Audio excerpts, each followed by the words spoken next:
Comment créer un budget simple qui fonctionne même si t'as un petit salaire? T'as l'impression que ton argent s'évapore chaque mois, comme de l'eau dans du sable. Tu veux épargner, mais ton salaire disparaît avant même que tu n'y penses.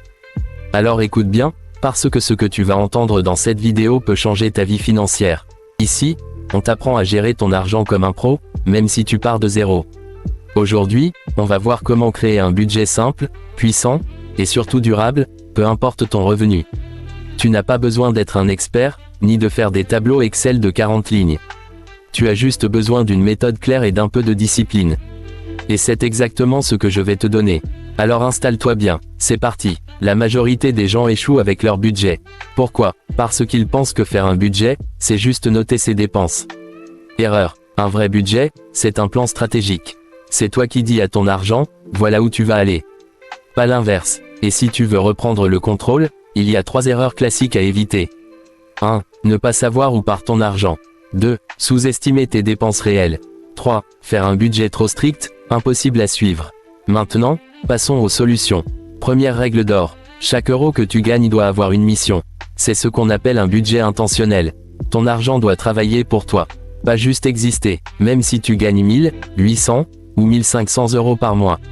Tu peux budgétiser intelligemment. Tu peux prendre le contrôle de ta vie financière, à ton niveau.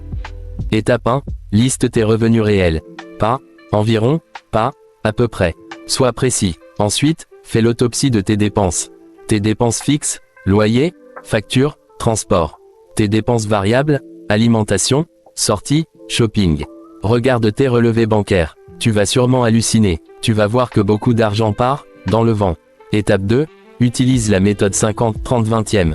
50% pour les besoins essentiels. 30% pour les plaisirs et loisirs.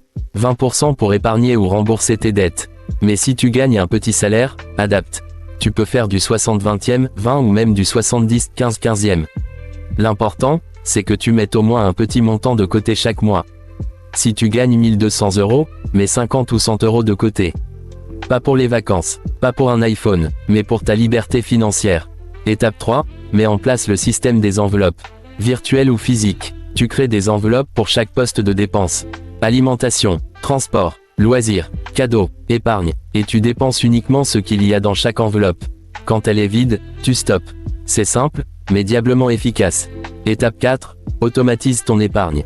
Paye-toi en premier. Dès que ton salaire arrive, envoie automatiquement un petit montant sur ton livret A ou un autre compte. Abonne-toi à la chaîne, active la cloche alarme, et dis-moi en commentaire.